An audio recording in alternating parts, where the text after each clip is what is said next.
Aláyọ̀ láti wà níwájú yín. Joyful to be in your presence. Pàápàá nídìí Bíbélì. Especially with the scripture. Níbi tó ti ń tọ́ ayé wa. Where it organizes our lives. Ibẹ̀ nìkan láti rí ọ̀nà. That is where we have the way. Tó fúnni ní ìsinmi lónìí. That gave us rest today. Tó fi ìrètí ìsinmi ọjọ́ ọ̀la fún wa. And gave us the hope of future rest. A farabalẹ̀ níwájú rẹ̀ lálẹ́ yìí. We humble before you. Kọ́ wa bàbá. Teach us, O God. Jẹ́ ó yé wa. That we may understand. Jẹ́ ó yé wa. Make us to understand. Jẹ́ ó mú èso jáde. Let it bring forth Ní orúkọ fruit. Jésù mo gbàdúrà. In Jesus' name, we pray. The parable of the sower continues. Òwe afúrúgbìn tẹ̀síwájú. And today Lónìí, we are still on the 4 types of ground. oríṣi ilẹ̀ mẹ́rin náà la ṣe gbéyẹ̀wò. And the concluding part of the toning ground. Àṣekágbá ti ilẹ̀ olókùúta. Toning. Ilẹ̀ ẹ̀gún. Toning ground. Ilẹ̀ ẹ̀gún à ń ṣàgbéyẹ̀wò rẹ̀. Looking through the seed that fell on the wayside, by the wayside, the seed on a stony ground, and the seed on a turning ground. Ní wíwo àwọn fúrúgbìn tí ẹ̀gbá ọ̀nà pàápàá èyí tó wà tó bọ́ sí àárín ẹ̀gún. Torí àpáta. We could deduce Aṣàkójọpọ̀ rẹ̀. these are temporary believers, temporary Christians, Pé àwọn ilé yìí who receive the gospel promptly, particularly the seed on stony ground. They receive the gospel promptly, joyfully, with rich apparent effects on his life. Irú Kìrìsìtẹ́nì bẹ́ẹ̀ wọ́n gba ìhìnrere kíákíá tayọ̀tayọ̀ pẹ̀lú ìmọ̀lára tí ó dàbí pé ó ní àpẹẹrẹ tàbí ìfarahàn nínú ayé rẹ̀. In the essence of it has no impact. It is just temporary. Tàbá tilẹ̀ ní ká tó bá jẹ́ pé táníkà wù dáadáa gan kò ní ìfarahàn mọ́ torí pé fún ìwọ̀n ìgbà díẹ̀ ni. He, however, abandoned the gospel certainly before long. Ṣùgbọ́n ní kété. As soon as serious trials comes, and without any permanent benefit in his character, to his character. Ṣùgbọ́n ní kété tí ó bá kojú ìdánwò tí ó le tàbí lágbára ni a ó mọ ìhìnrere ni ó máa kọ ìhìnrere sílẹ̀ ní kò pẹ́ kò jìnnà láì sí àǹfààní kan tí ó máa wà pẹ́ títí nínú ìgbé ayé rẹ̀. In other words, lọ́nà mìíràn. The gospel has no benefit. Pé ìhìnrere ò ṣerú ẹni bẹ́ẹ̀ láǹfààní. For the ground that is stony, or the ground that is stony, pé ilẹ̀ ẹlẹ́gùn or àti. the ground that is on the wayside, there is no benefit of the gospel in their character. Àwọn ènìyàn bẹ́ẹ̀ tó jẹ́ irúgbìn ẹ̀gbá ọ̀nà irúgbìn tó bọ́ sórí àpáta àbí tinú ẹ̀gún ìhìnrere ò ṣerú àwọn ẹni bẹ́ẹ̀ láǹfààní. To conclude our discussions on the stony ground. Láti ṣe àkójọpọ̀ ẹ̀kọ́ wa lórí irúgbìn tó bọ́ sáàárín ẹ̀gún. There are two important statements Jesus made when he was talking about the seed that fell among thorns. Jésù ń lo èdè méjì kan nígbà tó ń sọ̀rọ̀ nípa àwọn irúgbìn tó bọ́ sí àárín ẹ̀gún. He said the thorn shook the world. Ẹ̀gún sì fún ọ̀rọ̀ náà pa. And he described this as anxiety of the world. Ó sì pè eléyìí ní àníyàn ayé. And the deceitfulness of riches. Àti ẹ̀tàn ọrọ̀. We took time last week to look at anxiety of the world. A wo àníyàn ayé lọ́sẹ̀ tó kọjá. We wouldn't be going to the details of that today. Àtúní máa lọ sí. Matthew chapter 13. Ìwé Matthew orí kẹtàlá. Matthew 13. Matthew orí kẹtàlá. Verse 7. Ẹsẹ̀ ìkeje rẹ̀. and verse 23. àti ẹsẹ̀ ìkẹtàlélógún. díẹ̀ sì bọ́ sáàrin ẹ̀gún nígbà tí ẹ̀gún sì dàgbà sókè ó fún wọn pa. Other seeds fell among the thorns, and the thorns grew up and choked them out. 23. ṣùgbọ́n ẹni tí ó gba irúgbìn sí ilẹ̀ rere. So 22, I'm sorry. 22. ẹsẹ̀ èyí pẹ̀lú tí ó gba irúgbìn sáàrin ẹ̀gún. As for what was sown among the thorns, lé ẹni tí ó gbọ́ ọ̀rọ̀ náà. this is he who hears the word. àníyàn ayé yìí àti ìtànjẹ ọ̀rọ̀ sì fún ọ̀rọ̀ náà pa. But the cares of the word, and the pleasure, and delight, and glamour, and deceitfulness of riches. Pleasure, clamor, the deceitfulness of riches. Choke and suffocate the word, That's bẹ́ẹ̀ ni ó sì jẹ́ aláìléso. and it Choke. gives no fruit. Choke and suffocate the word. ó fún ọ̀rọ̀ náà pa. The deceitfulness of riches is what we want to consider tonight. ìtànjẹ ọ̀rọ̀ la fẹ́ gbéyẹ̀wò ní ìrọ̀lẹ́ yìí. According to one writer, trees, there is a way ọ̀nà if thou wilt to check this evil growth. ọ̀nà wà bí a bá fẹ́ dáwọ́ bí a ṣe ń dàgbà nínú ibi dúró. There is an evil growth in man. Ibi máa ń dàgbà nínú ènìyàn. And this writer is saying there is a way to check it. òǹkọ̀wé wa ń sọ pé ọ̀nà wà tá a fi lè dáwọ́ rẹ̀ And that is the tàbá way the fẹ́. Lord Jesus Christ is teaching us òun to náà ni check ọ̀nà the tí evil Jésù growth. ń kọ́ wa. And make the right use of words. kí a sì lo ọ̀rọ̀ ní ọ̀nà tí ó tọ́. There is an evil growth in man, pé ibi máa ń dàgbà nínú ènìyàn. particularly when it concerns words. pàápàá tó bá ti jẹ mọ́ ti ọ̀rọ̀. If word is not properly used, tá a bá lo ọ̀rọ̀ lọ́nà tó tọ́, it will make evil to grow. a máa mú kí ibi dàgbà. And that evil will choke anything. It will choke that person himself. ibi yìí á sì máa fún ohunkóhun kódà irú ẹni bẹ́ẹ̀ gan ibi òun gan ibi náà lè fún òun So, pa. therefore, nítorí náà Jesus said, he didn't say the world, but the care of the world. Jésù kò sọ pé ayé ṣùgbọ́n ó sọ pé àníyàn ayé. He didn't say riches, but the deceitfulness of riches. bákan náà kò sọ pé ọrọ̀ ṣùgbọ́n ó sọ pé ìtànjẹ ọrọ̀. He went further to tell us, ó let tẹ̀síwájú. us not then blame the things, but the corrupt mind.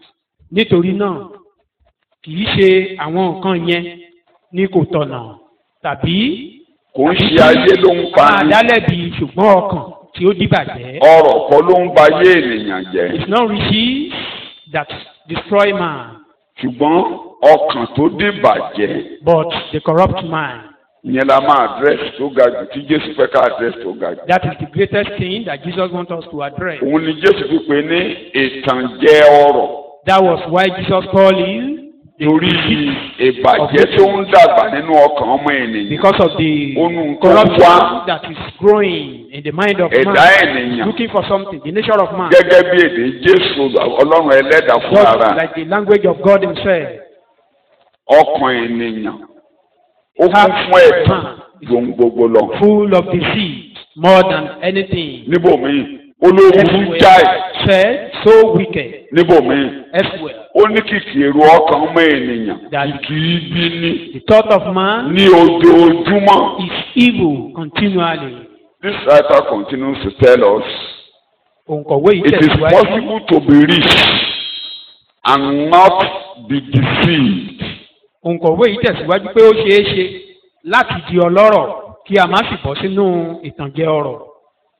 And it is possible to be in the world and not be choked by the cares of the world. Bákan náà ó ṣeé ṣe láti wà nínú ayé kí àníyàn ayé má sì fún ni pa. Inú ayé ọ̀hún là ń gbé yìí. We dwell in this world. Ọlọ́run á dẹ̀ máa ti ọ̀rọ̀ sí wa.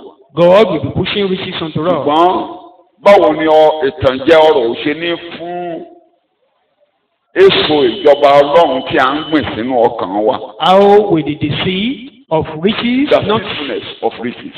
deceitfulness of riches, not choke the word of God that we have been planted in our heart? Tàbí tí àníyàn ayé òpin ní fún wa pa. or the anxiety of this world will not choke us. Jésù Olùgbàlà ṣe àwọn ẹ̀kọ́ tó kún lórí ẹ̀ dáadáa àti sọ díẹ̀. Jesus did some full sermon on it. Ẹlòmíì, Some people, ọkùnrin míì, olùkọ̀wé another míì, person talk about it. Origin. Orúkọ rẹ̀ nádà fún wa yìí.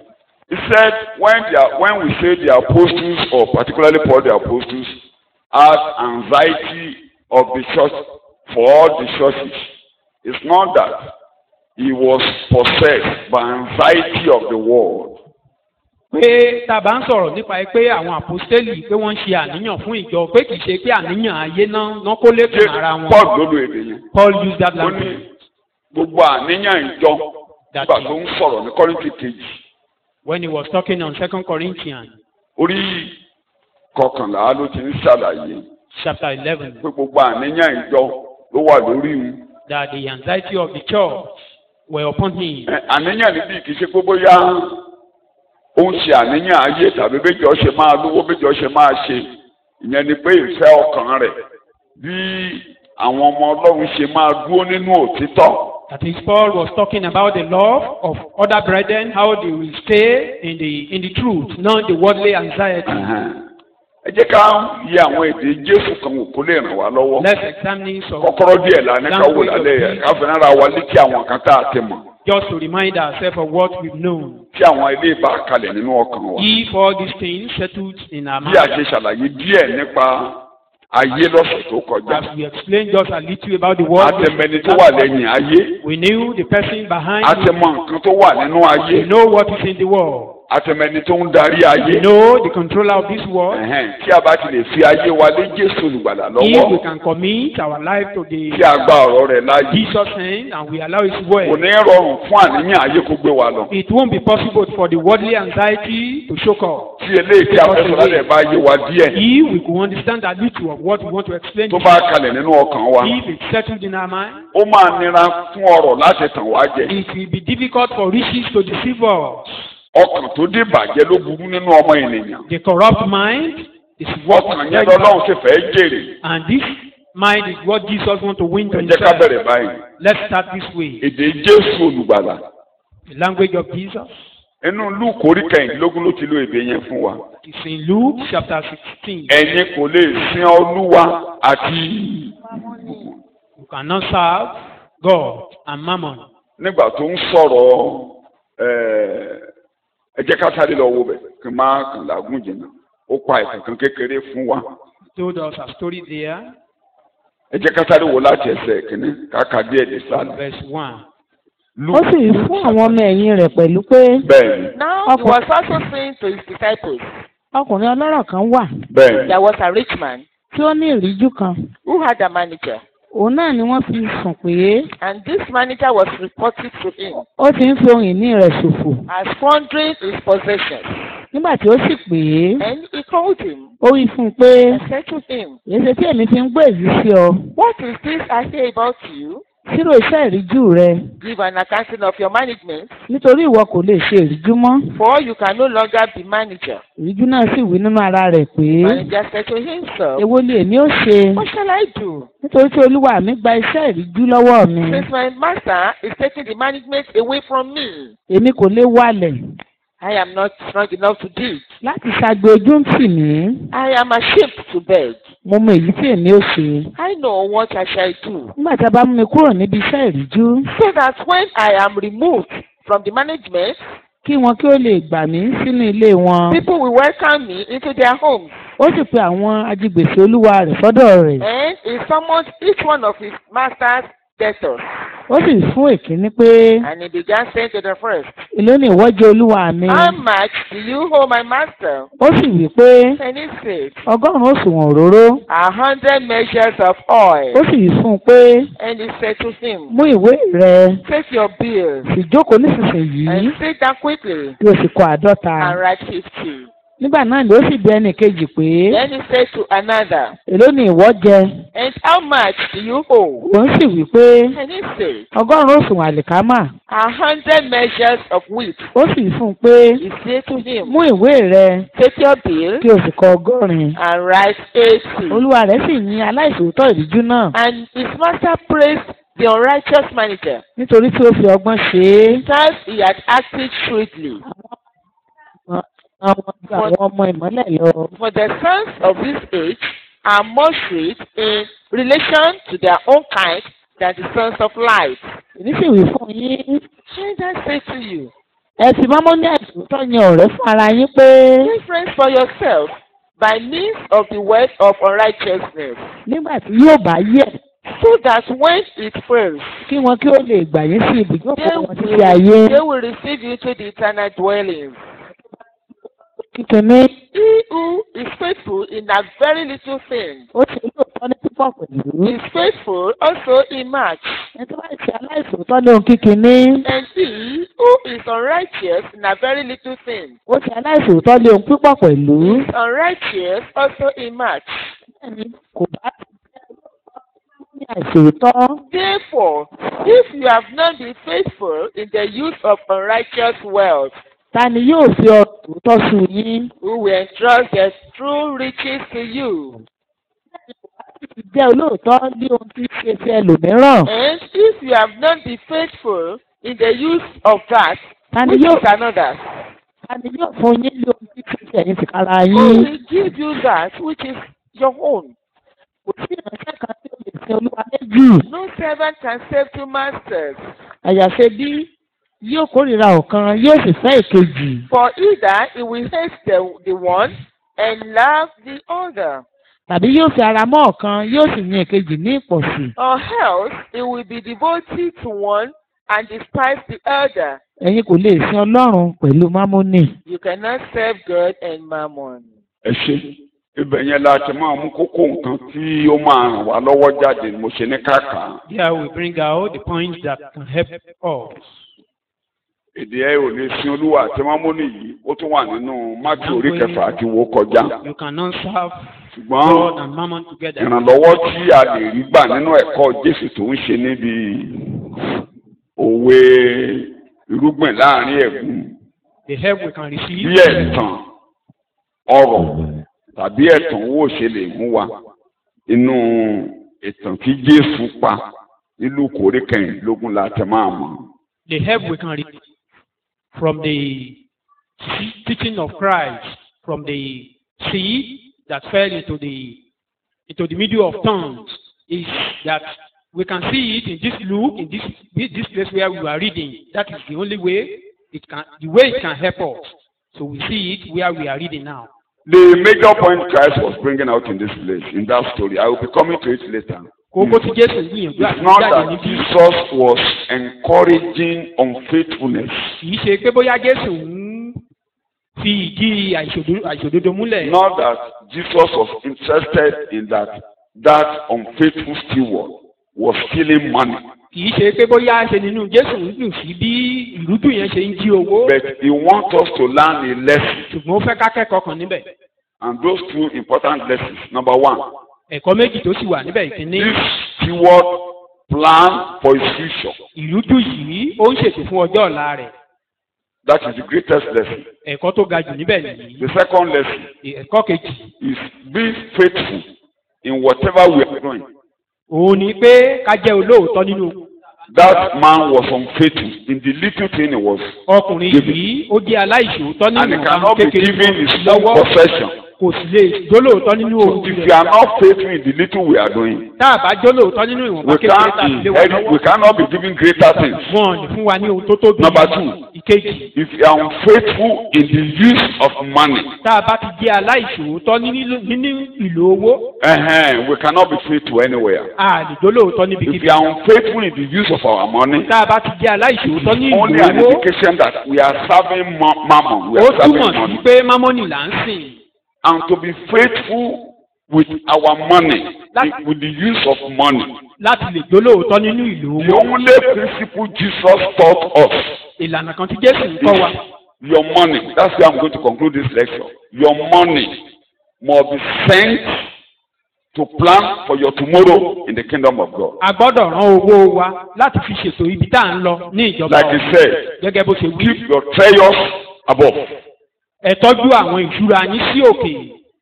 keep it in heaven. ẹ ṣe ìtọ́jú wọn Your sọ́run. money must go to heaven. owó rẹ gbọ́dọ̀ lọ sí Your ọ̀run. money, first of all, must go along with the things of God. owó rẹ ó gbọ́dọ̀ bá You are àwọn not nǹkan tí faithful in ọlọ́run that area. bọ̀ lábá wọn rìn tó bá tà láti You jóló can lórí easily níbẹ̀ defeat yẹn.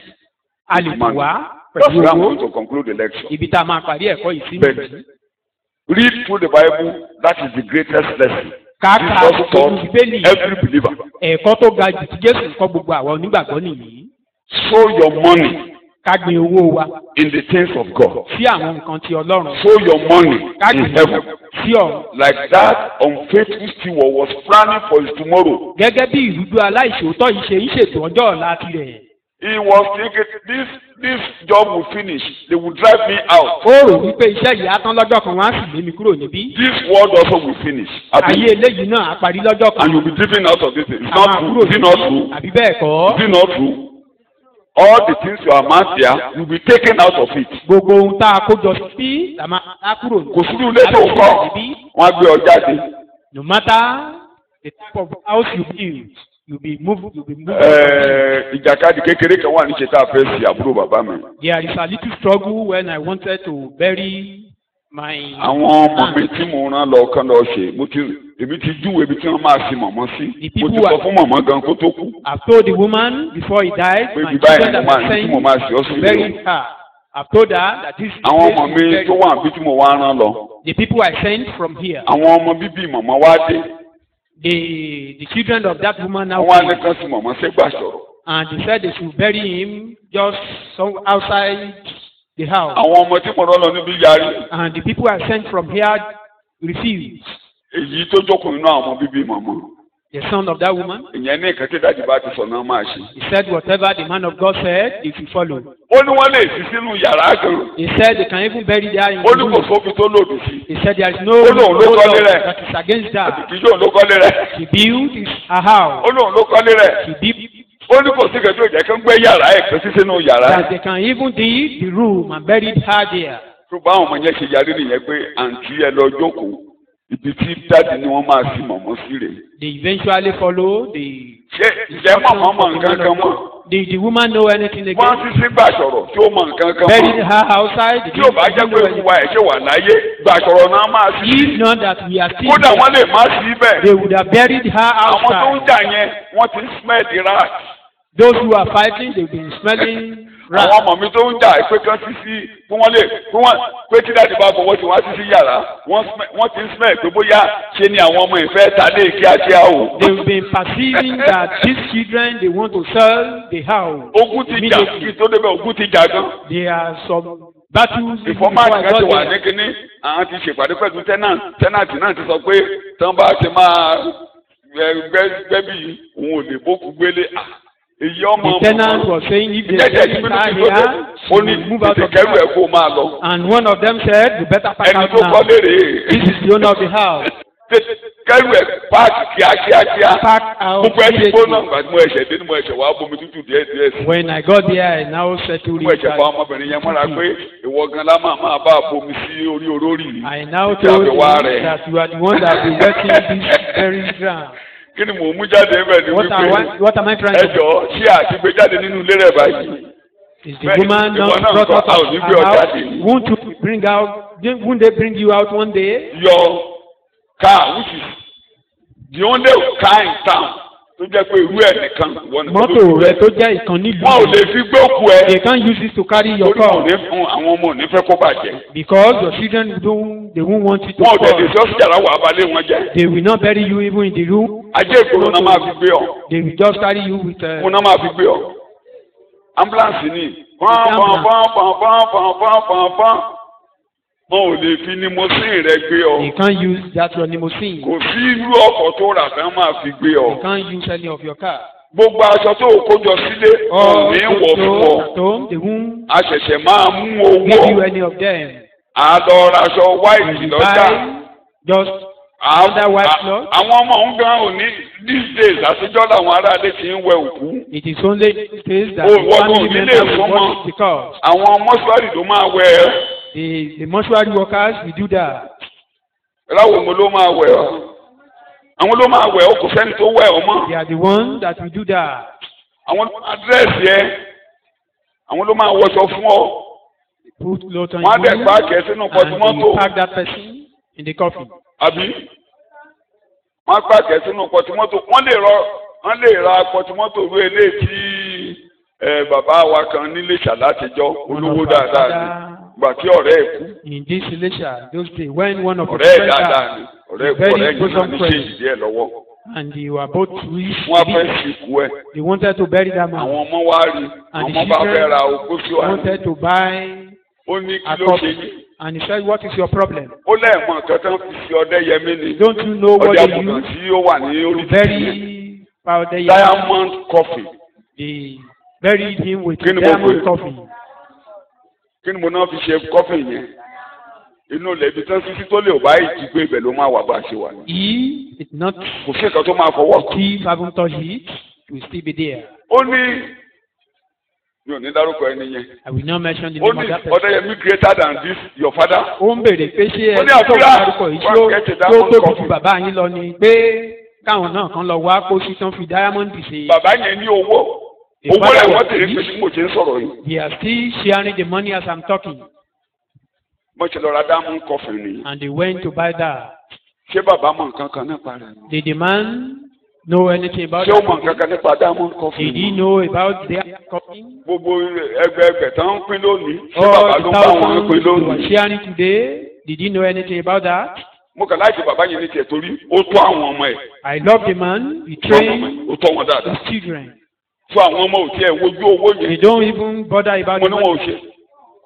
mo mọ̀ wọ́n dáadáa nílé yẹn nǹkan tán ń I ṣe know lójú them. pọ́pátì bàbá wọn ni pé bàbá ní mọ́níjà What amówó they do? yẹn wá gbogbo àwọn tí ó ti kéré nígbà tí bàbá kú kán lọ máa gbowó The sùn. man has his own manager. ó máa fún àwọn So ìyàwó when the lówó. manager gbogbo oníkálukú tó wà láyé ẹ̀ wọn ò yọjú síbẹ̀. brings the money, they just use it to the moment tó train bá the ti young ones tó among bá the ti lè family. márì The moment you are married, ò gbowó nínú owó bàbá mọ́. you don't have share in his money again.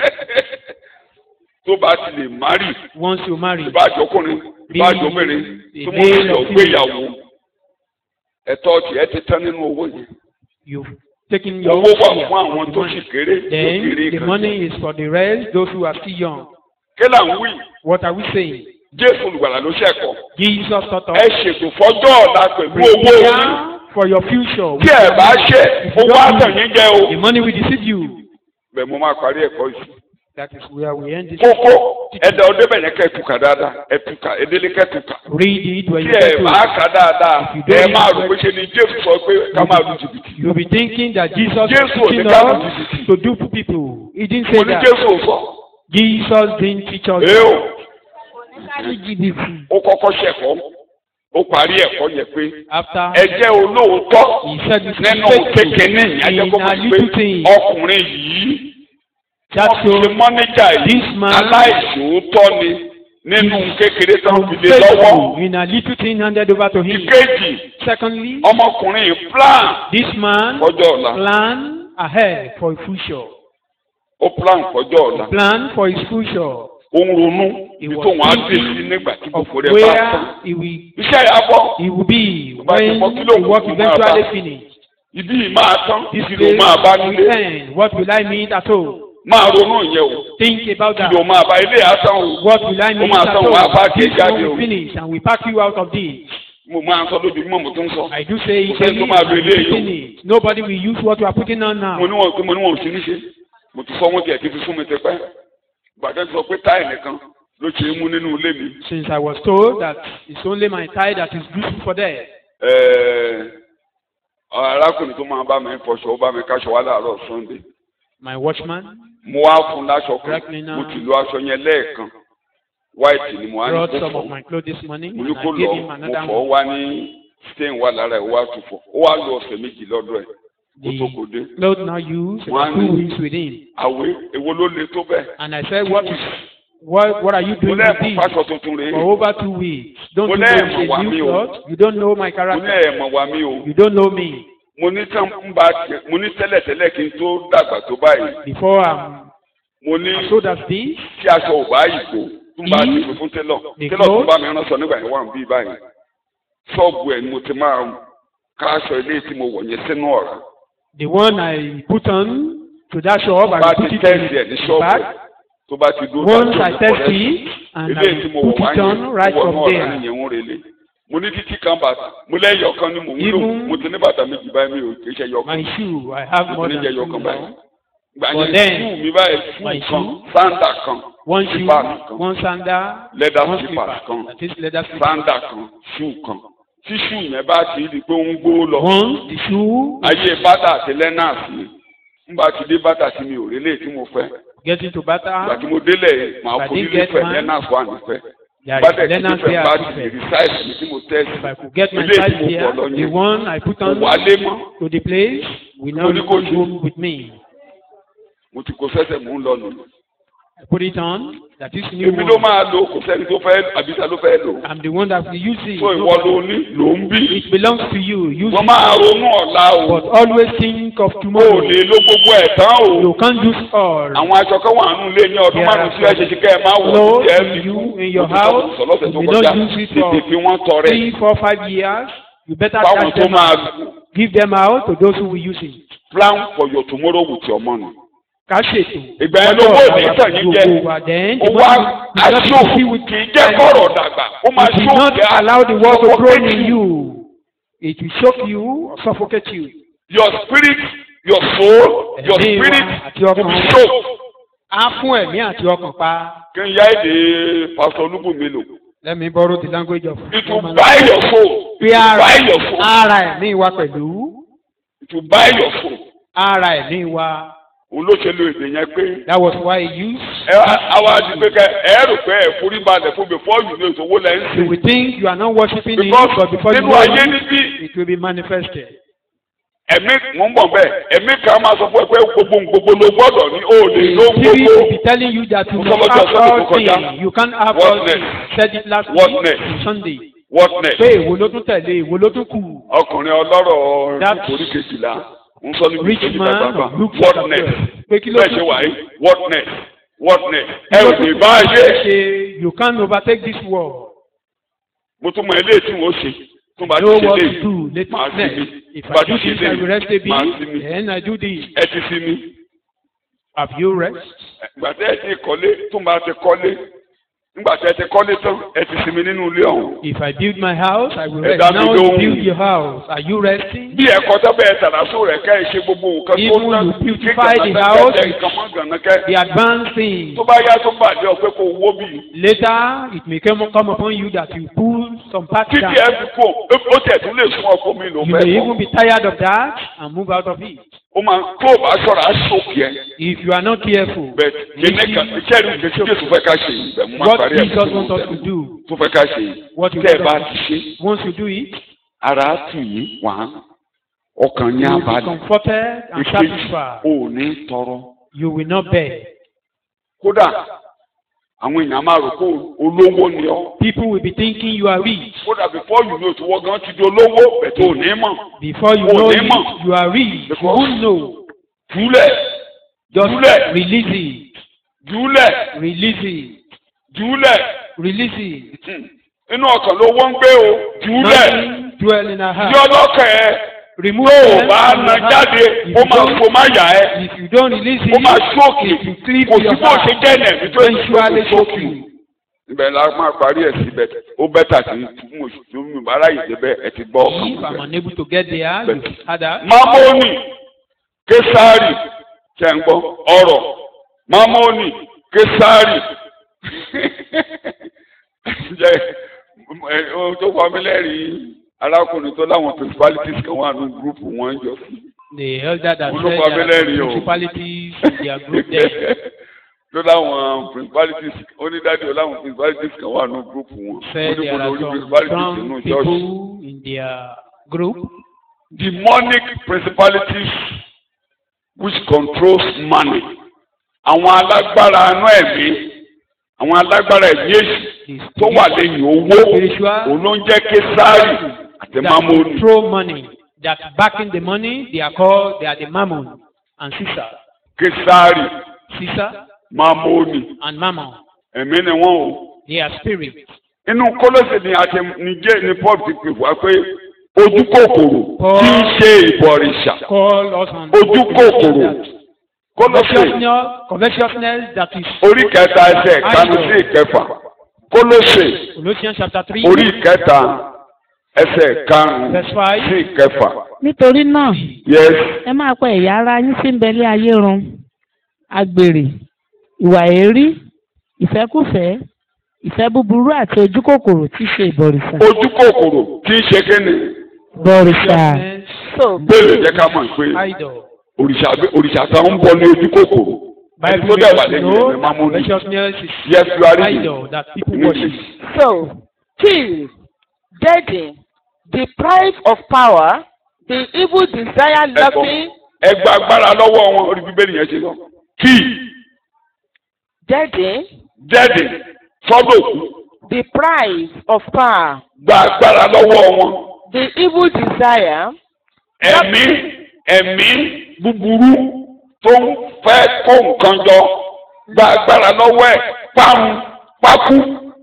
lurking in your members. Inú ara ló ti ń jìjàkadì.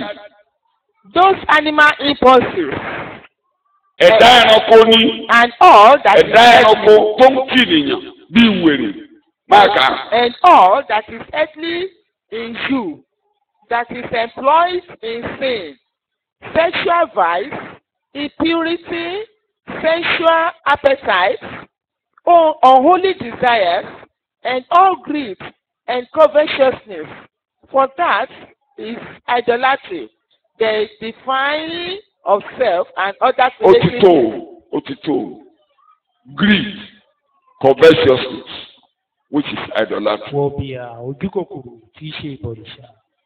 Ẹni tí a bá fẹ́ràn a máa bọ́. We love, we worship. Paul jẹ́ ká mọ̀ yẹn. Paul made us to understand. Nínú Róòmù orí Made us kẹfà to know that in Romans chapter ẹsẹ̀ 6 kẹrìndínlógún verse 16. ohun tí a bá ti fẹ́ràn Whatever we la máa ń love, tẹríba fún. worship, A máa gbọ́ràn sí lẹ́nu. we obey that. Tó bá ti ní ká ṣe la ó ṣe. Whatever Róòmù commandment orí he gave kẹfà us, ẹsẹ̀ we kẹrìndínlógún. obey. Romans ẹ̀yin kò mọ̀ pé Do you Bẹ́ẹ̀ni. not know?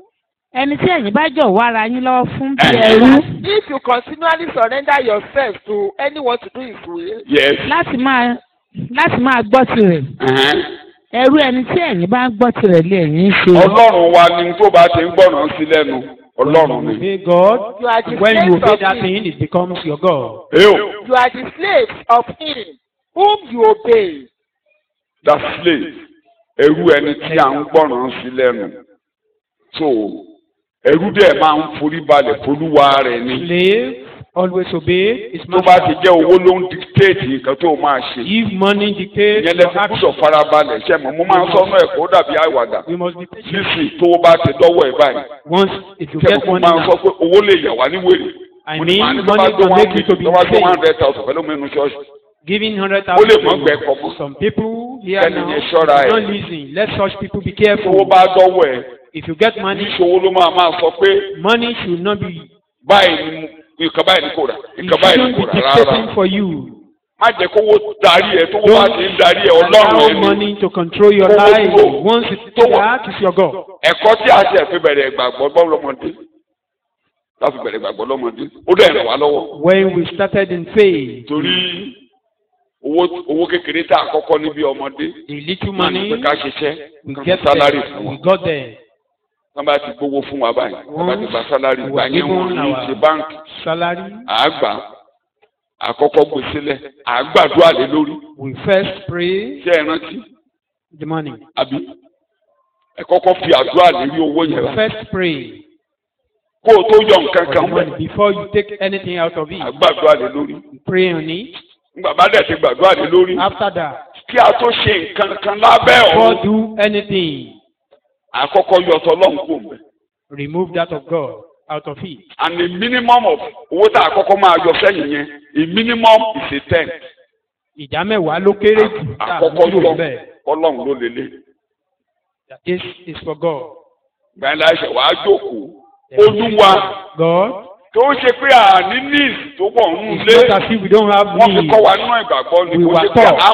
a mọ ọ̀pọ̀lọpọ̀ nǹkan tó yẹ ká ṣe We know bẹ́ẹ̀ la what máa to fún ní do. olúwa Then bóòlù we tó fẹ́ ask kí n ná owó God, yìí how do you want me to spend this lóṣù money? ràn mí lọ́wọ́ This month, help me.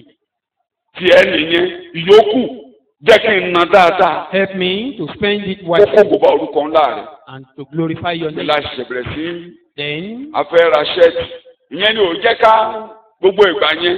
Òun ló mọ̀ mi láti tí mo fi dàgbà. Mi ò rajà cooperative. I don't buy it. Mi ò rajà even sílẹ̀. till I grow old, I don't buy cooperative.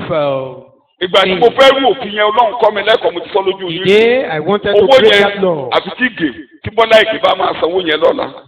the then governor of the Western region, Asáyìn báwùsà. we signed the voucher. Ẹni bá ti sáyìn báwùsà kí ló kù tó máa dé?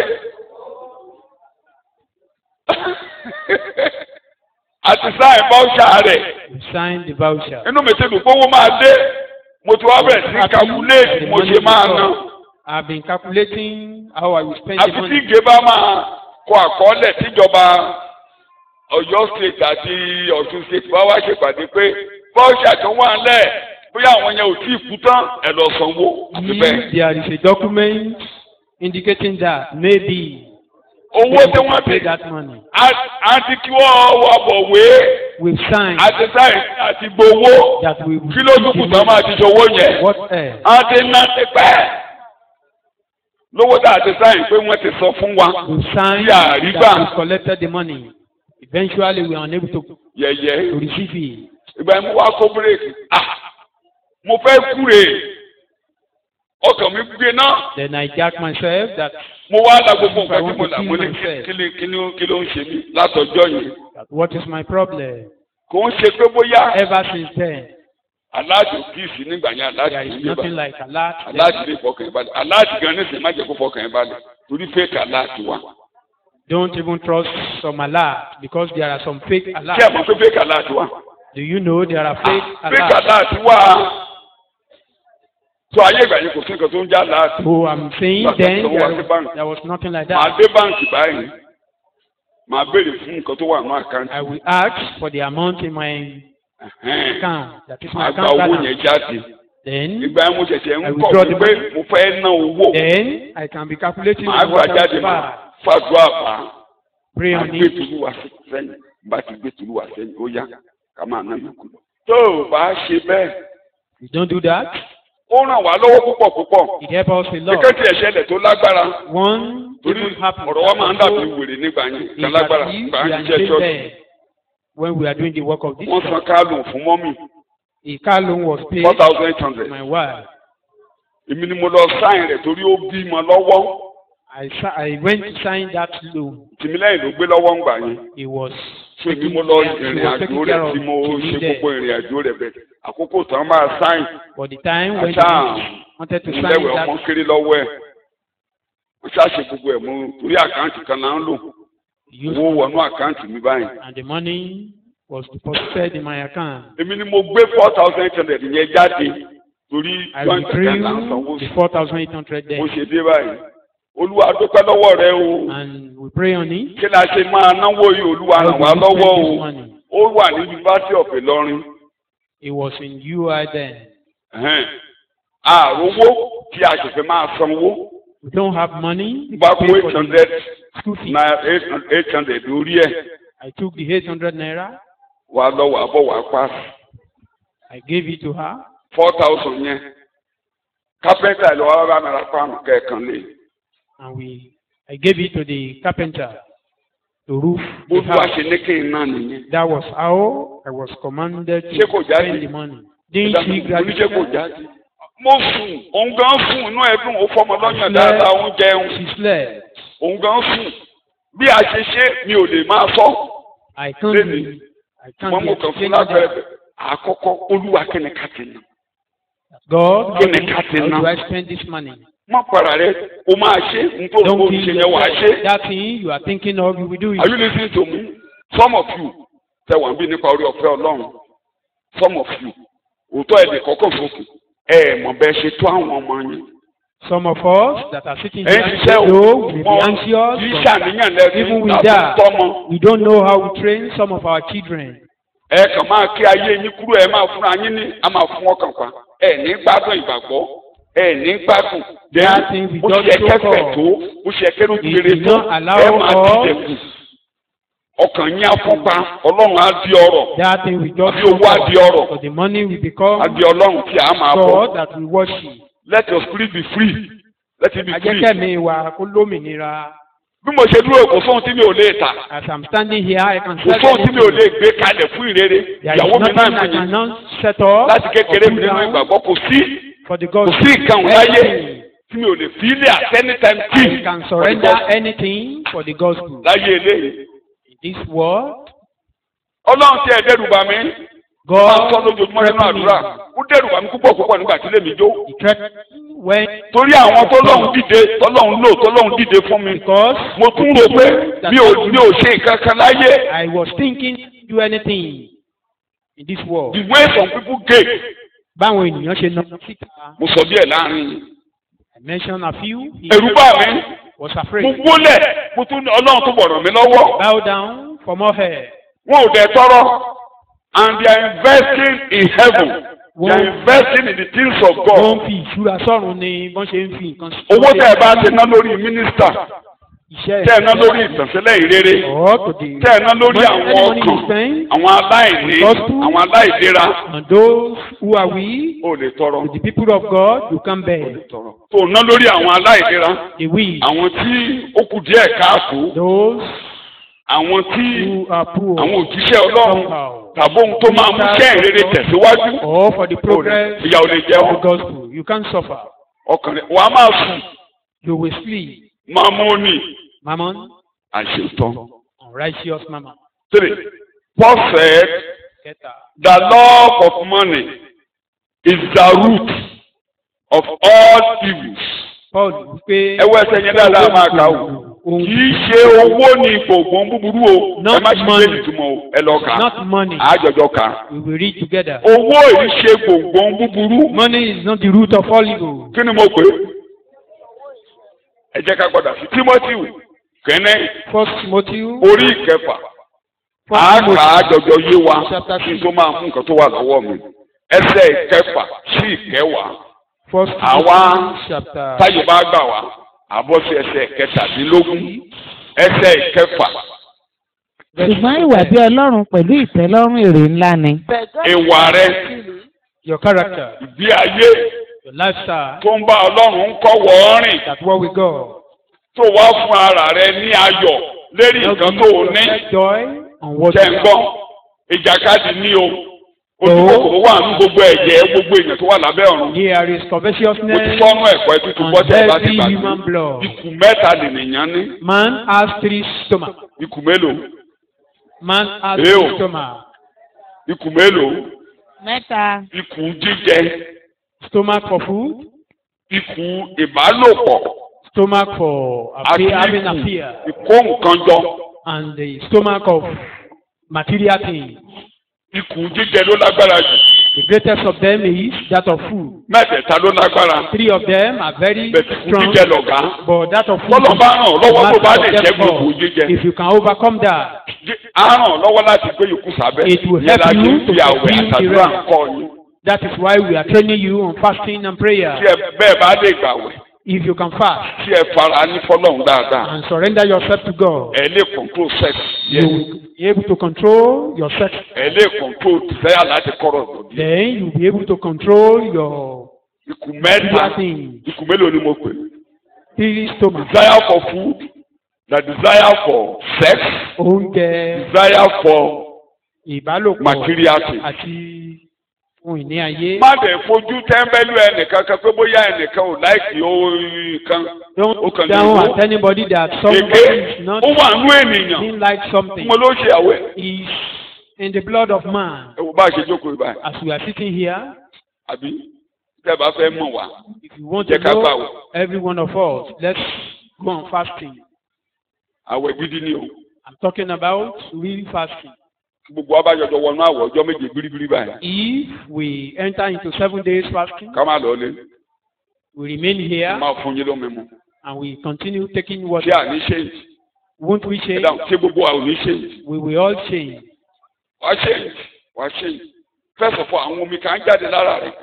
Ọkàn rẹ̀ á kó jọ. Some fluid. Adéṣèjì kan ò ní lè move out of gbàdúrà. your body. Adéṣèjì kan tí ìrònú rẹ̀ á di àdúrà. It will come to a stage you won't be able to pray as píríọ̀dù kan wá tó very jẹ́ well, pé but the àti time will gbàdúrà come nira that wà fẹ́ prayer will jáwẹ̀ become your wà ní food. kí ló ń gbàwẹ̀ fún láì gbàdúrà ní sùúrù díẹ̀ wà If you gbàdúrà come to láì. a stage, it will be very difficult to continue, but be patient. tó bá kọjá lẹ́wù yẹn When you overcome that level, gbogbo ẹsẹ̀ rẹ̀ á wó bí pé wọ́n ṣe ń you bímọ will be weak àti gbẹ́sẹ̀ àádọ́rùn to lift tó your bá leg. sọ̀rọ̀ àgbà tó bá So dìde difficult. òdìdé ìgbé rẹ̀. Even if you are not careful, if you just stand tó up bá rọra fi suddenly, ṣe nàrà tó kọjá you lẹ́wù fall yẹn. down. But á when ti you, ṣe èjìká tó yẹ pé if you are ìrònú rẹ̀ á ready di to àdúrà endure, then Mo ló máa you di get to àdúrà. stage, even your thinking Mo ló máa di will àdúrà. become prayer. ká tó wá máa sọ pé ká lọ 21 days Not to talk of 21 days, èsì kékeré wa máa jẹun lálẹ́ o not to eat biribiri in the evening. That is full fast. sọ pé oríṣiríṣi nǹkan ló máa já And many things will be break away. sọ mọ̀ pé oúnjẹ lágbára. That is for us to know that food is very òun láìkì oúnjẹ Some tó mọ̀ pé food òun láìkì oúnjẹ I don't jẹ́ ká like wọnú àwẹ̀ lọ. food. Before I can accept that, kò sẹ́ni tí ò láìkì oúnjẹ everyone love food. kí ni mo wí We all like food. mi ò mú ṣe wà yìí oúnjẹ mélòó ni mò ń jẹ How ìwọ many food do ká I tó mọ̀ eat? pé oúnjẹ mélòó lòún jẹ Before we can jẹ́ agree ká fi with kékeré that, tòun jẹ yẹn sílẹ̀ fún ọjọ́ mẹ́rin. let's surrender. Let's leave that one for just 4 days. mi ò jẹ́ jù kékeré. I just Bẹ́ẹ̀ take nígbàwẹ̀ attitude. gan-an ni ọ̀rọ̀ mi. It's just Ó as if gbàwẹ̀ I'm irọ́ ló ń pa fasting. You are ó not gbàwẹ̀. fasting. Bẹ́ẹ̀ náà ni mi ò láìkì sex èké. Don't like sex. Ìgbà mẹ́ta bá ti ń sọ̀rọ̀ sex Desire. lójú ẹlòmíì. At times, Àgbà ìbálòpọ̀ when lójú they talk ẹlòmíì. of sex, Pé òun sọ mọ̀nàmọ́ná. some Èké people dẹ̀ that ni you are èké. saying Torí nonsense, ó wà nú ara ènìyàn. and they are deceiver. Bẹ́ẹ̀ náà ni ọ̀rọ̀ ọkùnrin same kan thing, yìí. riches. Ó wà nú ẹ̀kọ́. Àdìbára ẹ̀ ṣe máa ń gbọ̀n sí nǹkan ara. See how your body will be shaking. To Ìgbà míì tó bá rí gèlè onígèlè kan ojú ẹ̀ lè tán ilé onílé At aṣọ times aláṣọ. when you see some headgear of other people, it will change your system. Máa kà á ìtẹ́lọ́rùn kí ni mo pè é. Tẹ́lọ́rùn. Ẹ̀kọ́ Jòhánù onítẹ̀bọmi ẹ jẹ́ kí ohun tí ẹ ní ó ṣe kéne Tó tó yín. oògùn ẹ̀dẹ̀ rí. And this is the Torí kí solution. máa sá lọ gìrìgìrì. Oògùn kan tẹ́ ẹ ní kó tó yín máa láyọ̀ nínú tó ní. The joyful and Mo ní kẹ́ whatever ẹ you máa have. ṣe. A máa láyàn ní nǹkan tá a ní. Mo ti fi ṣẹ̀kọ́ láàrin yín. Ohun tí ẹ ní ó pọ̀ ju tí ẹ ní lọ. What you have is greater than Máa what you láyọ̀ have. nínú tó ní. Be joyful, have joy on what you have. Máa yin Ọlọ́run lógo nínú Praise eléyìí tó God ní. on that little that you Tọ́jú have. ẹ̀ Take care of it. jẹ́ kínú ẹ̀ dùn sí. Be happy with it. Kó pọ́ ó jẹ́ kínú ẹ̀ dùn It's sí. not much, but be happy with it. Mo ń lo èdè kan lẹ́ẹ̀kan. I was Mo ní using ayé a language bàtà the kan. other time. Mo máa mọ́ The mi time mo máa fi dá wàdà of sí. using one shoe. Kó gbà ó. Olóhùn wò mí. Mo ní ṣe wọ̀. Mo ní wàá rí bàtà mi bó ṣe ń dán òrìrì bó ṣe ń dán gbà tí mo wà lọ́dọ̀. So don't you see how my shoe do shine in those days? Màá ló ń dán. Màá ní kí ṣẹ́ẹ̀tì mi tí gétọ̀ ẹ máa dúró pa. Even my shirt. Mo lóhùn rí olóhùn ò rí. Mo ní ṣe oṣù tó rìn ní. Màá ló mọ̀ pé bọ́ọ̀yì yẹn fáìn gan. Màá ní original No, boy. the boy is handsome.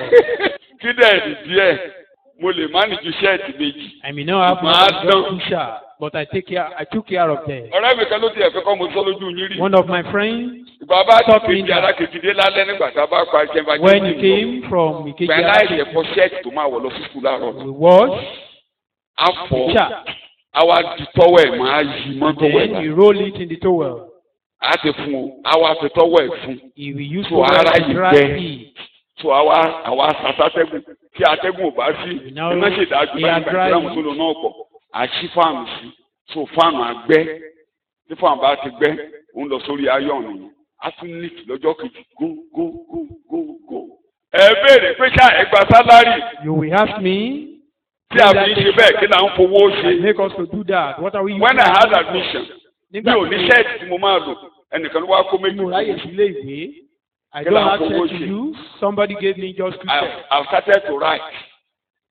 Tún bá ti gba sálárì mi báyìí, màá ra oúnjẹ sílé Moment. torí àwọn ọmọ Ọlọ́run máa ń dé sílé mi tán wá jẹun. Took my salary. Ó kówó I yẹn buy lọ sọ́dọ̀ food. printer kó tẹ tíráàtì jáde. I used the money Tí I mo lówó collected fún then mi. for track. Mi ò tẹ́ ẹ̀ mọ̀ pé mi ò láṣọ. I don't even Until know I had don't admission. have.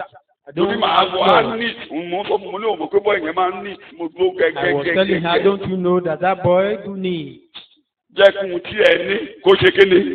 be Ó tó content wá. with Tẹ́ Ọlọ́run. what you have. Jẹ́ kó tẹ́ ọ lọ́rùn. Be content. Ó lè mi ò ní fi ọ́ sílẹ̀. He said, Mi ò I will dẹ̀ not ní leave kọ̀ sílẹ̀. you nor forsake you. àṣẹ nìyẹn. I won't abandon you. Mi ò ní fi ọ́ sílẹ̀. Ara ò ní ní ọ̀yà ò ní jẹ́ ọ́ You will not láyé. be afflicted and you will never suffer. Owó ẹ̀ ránṣẹ́. Send your money. Mo ṣe sọ pé títí ni mo ṣe dúró yìí kò sí owó Even tí till mi ò ní owó mi ò ní mi ò I ní. don't have money. Fi ránṣẹ́ bó bá ti dé lónìí òun lọ òun bá ṣẹ́ lọ It òun comes lọ today, it continues its journey. òun lọ torí màá kẹ́nẹ́kẹ́ ni mo máa bá nílé. Because must meet something at all. Àwọn ẹ̀kọ́ yẹn ti wọnú jẹ́ kó So wọlé. teaching, they've entered. Ìtẹ́lọ́rùn ni mo kà ń bẹ̀ yẹn o kò tí ì tán ẹ máa kà á tí mo ti jẹ lọ. Yes. ṣùgbọ́n ìwà bí ọlọ́run pẹ̀lú ìtẹ́lọ́rùn èrè ńlá Ó ni lérè. nítorí a kò mú ohun kan wá sí ayé. Ṣé òótọ́ ni? Is it true? Ṣùgbọ́n a ò gbà. But we didn't agree with that. Ẹ gbàgbé ẹ máa mú kankan lọ. We believe we are going with something. O máa gbé ká ẹ lọ. You go away with your car. bẹ́ẹ̀ ni a kò sì lè mú ohunkóhun jáde lọ. Bàbá ti ń lọ. Wọ́n á gbé ọmọ ẹ̀ pọ̀n ọ́. Maybe you back one of your child, one of your children. Ṣé àwọn pẹ́ láyé àtijọ́ ìyàwó tó bá ṣe ọba bá fẹ́ wọ́n sọ bẹ́ẹ̀ ni wọ́n máa ń sí They pẹ̀lú said ọba. it, that they normally bury Wọ́n á kó àwọn ẹrú tí best ọba wife of the king. kan lè máa sin lọ́nà wọn.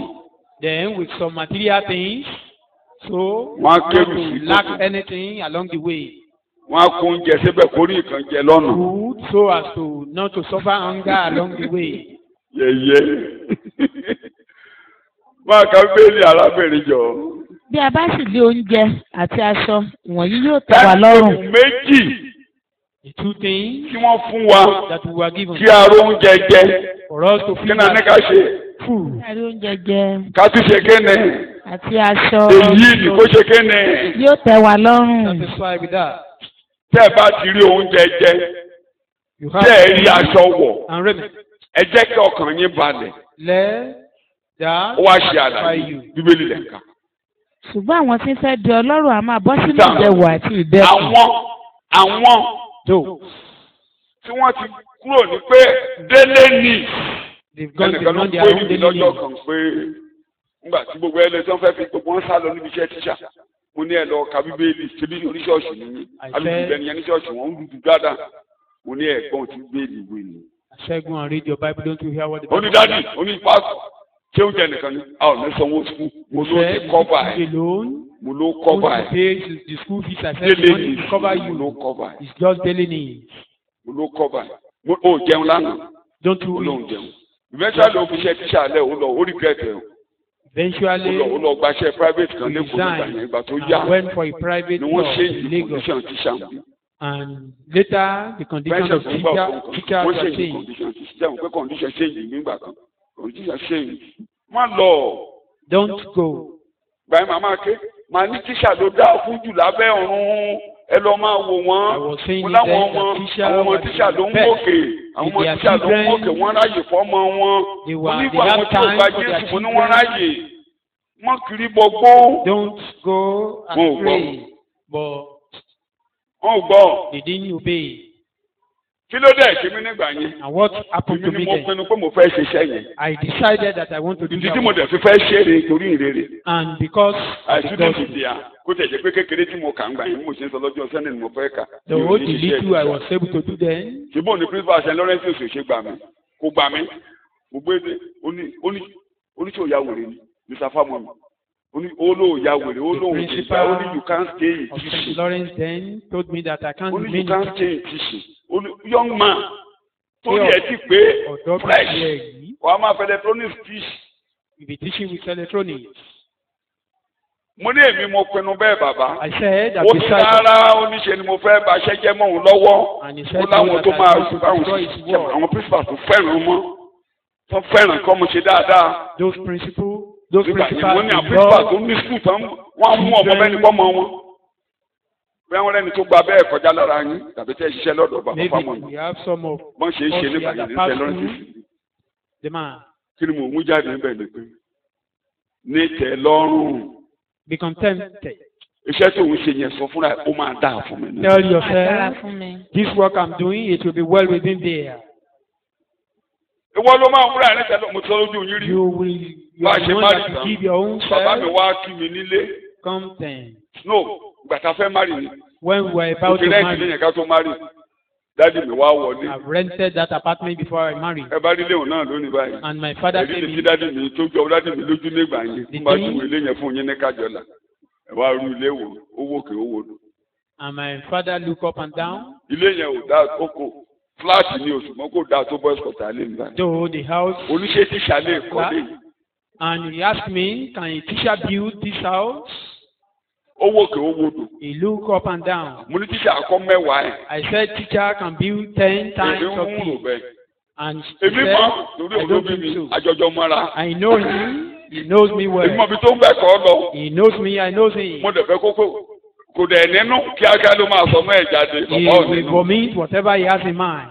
Ó ní gẹ̀rù tí olóhùn ti wádìí ọ̀rọ̀ rẹ̀ ó ní wọ́n ti sọ pé iṣẹ́ tó kà wọ́n yìí fi ṣiṣẹ́ tíṣà. He said Tó bá that jókòó sí iṣẹ́ tíṣà ò lè child kọ́ on what ilé you yìí. see, that Mo ní màá kọ́ mẹ́wàá ẹ̀. your work is not a teaching line, that you can't build this type of house. And I told him, Ìwà bí Ọlọ́run tell pẹ̀lú your kí ni mo peace, gbé ìtẹ́ lọ́rùn. Ọlọ́run. godliness, Wọ́n ló máa ṣàtìlẹ́kọ̀ọ́ fọkàn ẹ̀ balẹ̀. Ó máa dáa fún mi. Tẹ̀rí ẹ̀ You are ó máa dáa fún mi. you tell yourself that it will be well with Á me. dáa fún mi níwájú Olúwa. It will be well with Iṣẹ́ tí me. mò ń ṣe ó máa dáa fún mi nídìí rẹ̀. Even in this my work, it Ó will máa be dáa well fún mi with nídìí me. iṣẹ́ tí mò ń ṣe. It will be well with me in this world. Ọlọ́run ní pàtàkì Ọlọ́run ló dùn ó máa dáa God fún mi. is fair, is fair in all things. Ní orúkọ Jésù Kristi, Olúwa wa ní agbàdúrà. In Jesus' Mo máa ń sọ name. ìfara yín balẹ̀. Just calm down. Kò síṣẹ́ tí ò ní ìpèníjà tiẹ̀. All work have Kò their dẹ̀ own sí ìrìn àjò. challenges. Pé ò ta lónìí. Kò mọ ó lè dàbẹ́ ni pé nǹkan ò lọ lónìí ní sùúrù. That Ní things are sùúrù. not going well Ní today. sùúrù. Calm down or be patient. You can even fail several times. O lè kùnà láìmọye ìgbà lórí rẹ̀. Bóyá Daily Bread ni mo ti kà lónìí, mo ṣàkàwé kan lónìí. I read something Mo kà lé ní gan-an. today. Ọkùnrin kan tó láti kékeré ó ní bọ́ọ̀lì lòún fẹ́ kọ́. A man that said he want to be a violinist, Bàbá ẹ̀ dẹ̀ lọ, àwọn òbí ẹ̀ lọ fún síbi tó ti máa kọ́. and his parents Ó kọ́. tried to train Ìgbà tó him in débẹ̀, that. ó ṣáàrí pé òun ò make progress bó ṣe ṣe. He Ó discovered fara ìtú. it's not Ó fún nílé skul, ó lóun fẹ́ ṣe mẹ́sìn. Went to Ó school tún ṣe mẹ́sìn ìdánà. Ó fẹ́ to read medicine to no ó tún avail. kó bẹ́ẹ̀ ó tún lọ bẹ̀rẹ̀ mi. Ó ṣáà lọ ṣe bí kọ́ọ̀sì bíi mẹ́ta. About 4 or 5 things, Gbogbo ẹ̀ ló ń fẹ́. and he failed. Mi ò mọ bóyá ṣe ló wá ronú kan ra ẹ̀ ẹnìkan ló wá gbà níyànjú pé Maybe ó wá ronú pé kí ló ń fẹ́ràn gan-an láyé o. Ó wá rí i pé music ló wà lórí ẹ̀mí He o. now discovered he loved music. Wọ́n sọ̀rọ̀ he's a big violinist. Kò tí kú. Gbajúgbajà. Ṣé bá ní tó ń ṣe tabarí lónìí tí gbogbo ayé péjọ sábẹ́ ẹ̀ tó ń kọrin? Ẹ ní mọ̀ pé ó ti kùnà rí. See him display. Òtítọ́ ẹ̀jẹ̀ wàá farabalẹ̀. You will know he has failed on many occasions. The word for today. The word. Word for today ní. Ó wá fún ní ìlànà mẹ́ta. Títọ́ ẹ̀ wá fún ní The tutor three gave or four him principles. Kára ẹ̀ gbọ́dọ̀ fẹ́ balẹ̀. 3 Pé kára ẹ̀ balẹ̀ jẹ́ kára ẹ̀ balẹ̀ gbàtúrà ẹ̀jẹ̀ wàá mara balẹ̀. down until he Ó calmed dọ̀gá. down.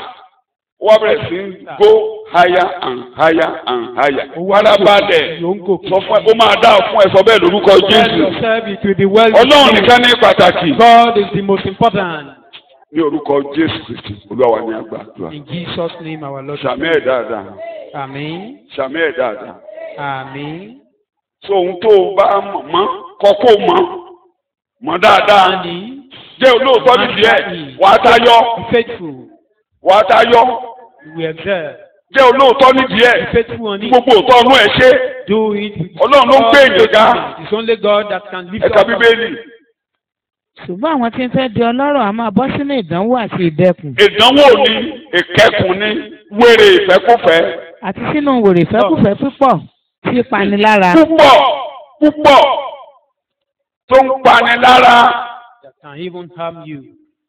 irú èyí tí máa ń rí ènìyàn sínú ìparun àti Ẹgbẹ́dẹ̀. ìgbé. Ó máa ń rí èèyàn sínú kíni ìparun ègbé. Take you into destruction. nítorí ìfẹ́ owó ní gbòǹgbò ń búburú Ẹ gbogbo. òdúrà àti mẹ́kọ̀ọ́ wá nìyí. Ìfẹ́ owó ní kíni o. ní gbogbo ń búburú Kì í gbogbo. ṣowó ní gbòǹgbò. Ìfẹ́ owó ní The root of gbòǹgbò. all evil, the love of money. Ẹ̀ka díẹ̀ sí. èyí tí àwọn mìíràn ń lépa. ó tún sọ àwọn kan lépa ẹ̀ bí àwọn kan ṣe fẹ́ dọlọ́rọ̀ làwọn kan ń lépa wọ́n ń lépa rẹ̀. People want to become rich. Bíbélì sọ yes. tí a sì fún wọn sáko kúrò nínú ìgbàgbọ́. ẹ̀kọ́ Jésù ẹ̀ṣẹ̀ fẹ́ jáde. yes. wọ́n sì fi ìbìnújẹ́ púpọ̀ gún ara wọn lé ọ̀pọ̀. ìbànújẹ́ ò ní bá tiẹ̀ jẹ́. Amen. wọ́n fi ìbànújẹ́ púpọ̀ gún ara wọn nẹ́kẹ́nẹ́. Ní ọ̀kọ̀. you will suffocate. Sorrow. bí tápà tẹ̀sẹ̀ ti wá nìyẹn stress. That is the source of high blood pressure. ẹ má gbàgbé o Don't forget. orúkọ tí Jésù pè é The name. Mámónì àìṣòótọ́ kí ni mo pè é. Mámónì àìṣòótọ́. Righteous. Mámónì àìṣòótọ́. fọkùnrin yín létí ni tẹ́ bá ti kú dání báyìí. Once you are holding it, ẹ̀mí tó wà lẹ́yìn rẹ̀ yín náà máa ronú sí ẹ̀mí tó wà lẹ́yìn rẹ̀. the spirit behind Purọ́ it is to lie. kí ni mo pè é. ẹ wo ọjọ́ tí owó bọ́ sẹ́rú wa dáná yàtọ̀ sí tẹ̀sí àtàfírà. Look at ṣé bí o dúkìá yẹn ló wọ́ Bánábà tí Bánábà ta tiẹ̀ tó kó lẹ̀ bówó ti wà dáná yàtọ̀ sí ọ̀yà yìí As tẹ́ the pọ̀ money got to yà mú díẹ̀ pamọ́. Ananias and his wife. a máa tì ọ́ ó tún pọ̀ jù oníjẹ́ kankan onírí kankan. You will not see anything. Mámónì àìṣòótọ́ Unrighteous mama. kí ni mo pè é. ẹ̀mí àìṣòótọ́ ló ń gbówó rìn Unfaithfulness is working tó with bá God. dẹ̀ ti bọ̀wọ́ ẹ̀ Once you tó get o to bá it, ṣe ráyè if you don't have chance, á kọ́ ẹ bọ́n ṣe ń ṣe àìṣòótọ́ it will train you on wọ́n ló máa righteousness. gbẹ́sẹ̀ ẹ balẹ̀ You are the one that will stand, take your stand, kó dẹ̀ pẹ́nu dẹ̀ mọ̀ o. decide. nígbà tó bá ti lólóòótọ́ ọ̀dọ̀ olóòótọ́ lówó máa ń lọ o. Money do go to the tó righteous bá ti lè people. pa ọ̀dọ̀ olóòótọ́ lówó máa ń lọ. Once you pass, á wá orí o. he will locate you. àìṣòótọ́ But kéékèèké unrighteousness, lórí àwọn nǹkan kéékèèké on little ẹ̀rí things, kéékèèké ìkẹtẹ́lómi gbé káà náà gbówó mẹ́mọ̀ tó ṣe ní òfin láyé. see some little amount that No, some ma. people will steal No, and we they say they embezzle money. lórí nonsense òótọ́ kéékèèké Just madam little faithfulness. ọlọ́jà You òótọ́ go to the market, be faithful. òótọ́ kéékèèké Just ní owó little faithfulness ní kéékèèké and money. ṣe à ń pé ó ti dénú ọ̀pọ̀lọpọ̀ ọmọ ọlọ́run You know, wọ́n lọ in rajà out nígboro of some children wọ́n of fowó God, ṣọ́ọ̀ṣì náà wọ́n for níṣẹ́ them to buy something for church, wọ́n ṣe díìlì pẹ̀lú ẹ̀nà èló lọ and to fẹ́ make a deal with the seller. How much? ẹ̀rì kò sí mọ́tò wọ́n á ní díìlì Buy fuel pẹ̀lú to the dráìvà vehicle. pẹ̀lú onílé epo Having deal with kẹ́ni the báwo ni petrol ká ṣe kọ́ attendant. rìsíìtì èló And how much? èló How much? àfọ̀n ní 5,000 ó yà lè kó 5,000 You are given 5,000, buy Èló ló fuel fẹ́ of jí bẹ́ẹ̀? 5,000. How much do you want to steal on that? tó làwọn That will enrich you. ṣètò lóríṣiríṣi ọ̀nà gàdàgàdà tí ò ní Diverse tó aṣọ kò ways. onítùmọ̀. Diverse, meaningless ways. ṣé bóun ló débi àwọn ṣọ́ọ̀ṣì tẹ́ máa ń gbọ́ pé It even lérò bá pọ̀ ṣé pé àwọn táwọn ní kó máa kówó lérò àpọ̀ táwọn máa kówó. the ushers Sunday that Nko. will be taking money. Owó Some of church. them, they take it. Some of them will take it away. Bàbá Adébóyè mo kà nínú ìwé rẹ̀ ni. I read it in one of his. ó lọ́lọ́run sọ fún un pé owó òun ò dọ́dọ̀ òun God told the man of God that pé owó tóun fi ránṣẹ́ fóun kan fi ṣiṣẹ́ olúwa. all the ó lọ́lọ́run money sọ fún un pé òun rí owó that òun. is given, that God didn't see it. wọ́n náà sọ pé olúwa. And he now said, òun God, filẹ̀ òun lóun mọ̀ pé òun filẹ̀ pé bẹ́ẹ̀ kò dọ́dọ̀ òun. I give. But God said, I didn't see your money. ó wá ṣe ìdánwò olóyèdè gan ṣe ìdánwò yẹn lẹ́nu ọjọ́ mẹ́ta ní mosque Abuja olóyèdè sáàkì olóyèdè tó wà ní Jàmù ìdánwò wo ni bàbá Even Adébóyè Oloyede Didi, that is the ó down wá kó dọ́là chairman. American dollar So the man of God now he took some dollars, ó wá drop drop it in the offering bẹ́ẹ̀ box. ṣe ń fowó sílẹ̀ ni mo ń fowó In sílẹ̀ the offering box. onírú táìpù owó tí mo máa ń fi sílẹ̀ báyìí every week every day mo ti drop ẹ̀sùn bọ́ sí There is a type of money tó bá ń I kówó give. nu ṣọ́ọ̀ṣì mo máa fẹ́ mọ̀ màá mọ̀ If I want to know, I mo will máa ń know. sílẹ̀ ẹ̀tì àwọn owó tí mo máa ń fi lẹ̀ I selected some money that mo I máa wà draw màá rí in the kó mọ́ offering box. ó mọ́ pátápátá mo máa ń sọ tó ẹ̀ṣẹ̀ tìlú òyìnbó dé ajẹ́ kó mọ́ bàbá kó sínú And the man of God put it in the offering box. ó kó síbẹ̀ wọ́n wá ń kawó When Wọ́n á they gbà were wọ́n tó ń counting the kawó. money, wọ́n á bèrè pé lóòótọ́ rí. and he asked from the cashier. dọ́là ẹ̀yẹn wọ́n wá jì Eventually, the dollar Church. disappeared. kí mo ní wọ́n ṣe. wọ́n wá jáde o ẹni tó kó jáde o Though, wọ́n suspend ẹ̀ o. eventually, they locate the money, and the person was suspended. ṣé ẹ mọ̀ pé ọlọ́run ló sọ̀rọ̀ àbí bẹ́ẹ̀ kọ́ If God Ọlọ́run has tó spoken, sọ̀rọ̀ ó fẹ́ mólè the God has spoken want to catch mo ló fẹ́ somebody. ṣe. Ọlọ́run fún pásọ̀ pé ó lè wà ní God ṣọ́ọ̀ṣì was ọmọ telling tí ó the man wọ̀ of God that some people are owó iṣẹ́ ìránṣẹ́ àwọn tó ń fi ránṣẹ́ the àwọn tó ń money kó for the ministry. tiẹ̀ gan bí People òyìn are tiẹ̀ stealing. They tiẹ̀ don't gan ni even wọ́n ń see gbé. oh, Àìṣòótọ́. unrighteous. Ẹ̀mí tó wà lẹ́yìn owó nìyẹn o. That is the spirit behind money. Bẹ́ẹ̀ lọ́hùn kíra rẹ̀. Beg God, Tẹ̀rí ẹ̀ bá ní ṣẹ́jú méjì. bow down. Olúwa ràn mí in a lọ́wọ́. minute. Jẹ́ kí n ṣolóòótọ́ pẹ̀lú owó. Help me to be faithful with Ẹ̀mí the issue of àìṣòótọ́ ní money. owó ò ní bá mi kọ́ wọ̀rìn. Spirit of unfaithfulness. Ràn mí lọ́wọ́ ká àìṣòótọ́ tó wà ní owó má darí ayé Help mi. me that the unrighteousness, unfaithfulness in money should not control my life. Ní orúkọ Jésù Kristi, Olúwa wa ni agbàdúrà. In Jesus' name, Sàmì ẹ̀kọ́ kanlẹ̀. shout amen. According to Watchman Nee, ó ní Gẹ́gẹ́ bí ẹni tí owó wọ́n dárúkọ. ẹ̀dá owó gangan ibi ni. The nature of money is evil. Ẹ̀dá ibi ni The ó nature ṣe of bí. money is evil. Lòmí fún ibi. Use me for Lòmí evil. fún kà. Use me for wickedness. Ẹ̀dá ènìyàn. That is its nature. Lójú Ọlọ́run, In the eyes of God, owó dọ̀tí. the money is very Money ó ó dọ̀tí. dirty. Ó dọ̀tí. Ìrìn àjò owó báyìí. Parallels lówó àtọlọ́run. Owó máa ń darí èèyàn kúrò lọ́dọ̀ Ọlọ́run. Can direct man Wọ́n ló máa away lo from òjẹ́ kó God. gbé ẹ kúrò You are fún the one ẹ̀kọ́. that will not allow it to do. Ó máa ń gba Bíbélì lọ́wọ́ ènìyàn. They can even take Ó away ń gbaṣẹ́ ìránṣẹ́ lọ́wọ́ ènìyàn. take away your ministry. Ó máa ń lé èèyàn sọ́run àpáàdì. It will send you Ṣé to ló máa ń hell. darí èèyàn kúrò lọ́dọ̀ Direct ẹ̀wọ́n ló you máa away fẹsẹ̀ from bá God. bẹ̀. You are the one that will take your Ìlànà tí òfin ní gbà òkú òfin ìgbàgbọ́ tí òfin ní gbà way ayérayé lọ́wọ́ rẹ̀ do not take ní pé eternity kò from you. jùlẹ̀. It's for you to surrender. Jùlẹ̀ Just to release it. jùlẹ̀ mi ò fẹ́ sọ negative lálẹ́ yìí. Ó máa ń gbaṣẹ́ ìránṣẹ́ lọ́wọ́ èèyàn. I don't Ìgbà want to go to ayérayé the negative side. tó àwọn máa kábàámọ̀ nígbà tó bá yá. Then Owó. the person will later regret it. Shout hallelujah. Èdè Jésù níbì kan. Language of Ó God ní somewhere. Késárì ni. He called Ọjọ́ it wa. Caesar. Ti Késárì ni. It's for Caesar. Owó máa fẹ́ jọba. Money we Ìtumọ̀ want to Késárì ni we want ọba. to dominate. Ọba. Be a king. Ọba. To rule. Ọba. A king. Is a servant. Ìránṣẹ́ ni. Kí ló owó? Kò ràn níṣẹ́. It should be your servant. Olúwa ràn mí lọ́wọ́. Má jẹ́ kó owó ràn mí níṣẹ́. Lord help me that I shouldn't be a servant for money. Tó bá ti jẹ́ Késárì òun ló máa ràn ọ́ níṣẹ́. If it's Caesar, it will be your controller. Ní orúkọ Jésù Kristi, Olúwa wa ni mo gba àdúrà. In Jesus' name, our Lord, we pray. So kó máa check. Ibi tó owó bá ti ń darí ẹ lọ. Share. Máa béèrè. Be Olówó careful. ràn mí lọ. Where is money sending me? Olówó lè ràn ọ́ kó lọ gbọ́mọ. Money may send you to Gbogbo go àwọn and kidnappers child. yìí, ta ló rán wọn níṣẹ́? A child. Owó ni All now. those people, it's money that send them. Òṣìṣẹ́ tó wò lè rán yàn. Money can Kò send sí you iṣẹ́ tó lè rán yàn. any help. Ó lè rán lọ sí bojì. It can send you even to grave. Àbí? Kó lọ wú òkú olókùn. To exhume some corpses. Extreme ni wọ́n yẹn. Ó láwọn iṣẹ́ kéékèèké tó máa rán yàn. Àrùn oníṣẹ́ tó ní láyé ká Bíbélì rárá. Little job that will Ó bá ti ní kó ìka Bíbélì tí ó pé torí owó ni.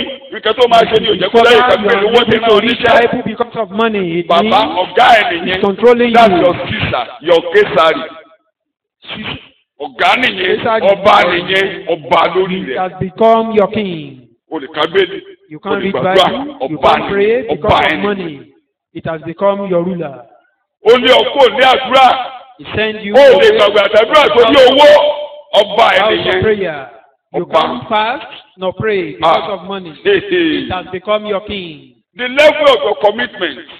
If money is determining the level of your commitment to the things of God, it's your master. It's your master. Tówó bá ti ń darí ìfara ẹni jì rẹ sí iṣẹ́ Ọlọ́run, ó ti dọ̀gá If mọ́ ọ money lọ́wọ́. is controlling it, it's your master. Tó bá ti ń darí rẹ, ó ti dọ̀gá mọ́ ọ lọ́wọ́. 5. Bí a kó wa lọ. 4. Kẹrin.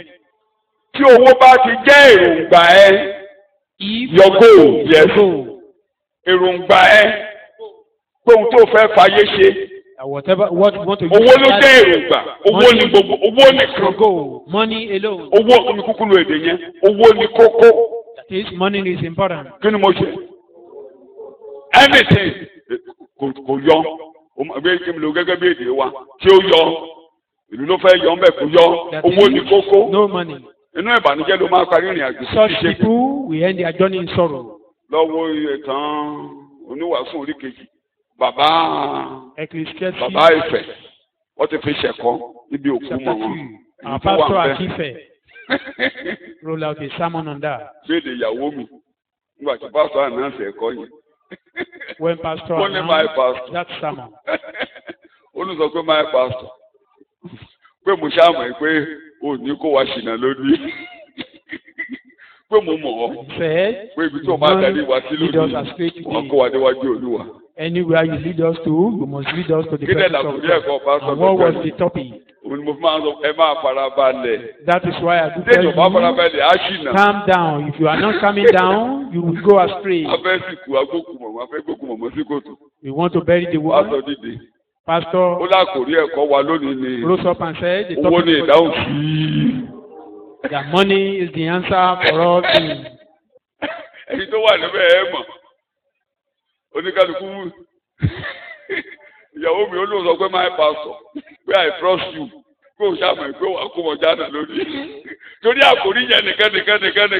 What's that topic alone? Ìgbà tí pásítọ̀ náà bá ti wọ́ bọ̀. And by the time the man of Ó God bẹ̀rẹ̀ sí ọkọ̀ọ̀kọ̀ jẹ́ ká rí Sólómọ́nì. he made us to see the Solomon Pé yẹ ìyẹn náà tù ló bàdé nígbà tó ń sọ̀rọ̀ yẹn. that he was, Ó jẹ́ ọkọ̀ọ̀kọ̀ jẹ́ ká rí Sólómọ́nì bó ṣe jẹ́ kó tó máa lo èdè tó lóyìn. he revealed Pé Solomon ìṣẹ̀lẹ̀ tó for yẹ us kéèyàn tẹ̀lé. because Wọ́n á bẹ̀rẹ̀ sí Solomon sọ is not somebody ohun that tí owó lè ṣe. he started Bíbélì ló ṣe talking ká o about what ohun money tí can owó lè do, ṣe. reading it out in the Ó bẹ̀rẹ̀ sí Bible. wà létí. Ó wá parí ẹ̀kọ́ sí ohun tí owó kò lè ṣe. And he ended the sermon with what money Torí ẹni yẹn cannot sọ pé do. owó ní ìdáhùn sí. Because Ṣé owó lè yanjú ọ̀rọ̀ ikú? money is the answer for all things. Can money settle the issue of death? Ó kó wa jáde. He led us through. Èmi gan gálọ̀pù lọlé. I was galloping while going home. Ìyẹn ní kó owó lè rán tó gẹ́gẹ́ bí oníwàásù orí kejì. Owó lè rán níṣẹ́. Owó lè tó wá ti jẹ́ owó ní kókó. Owó ní kókó.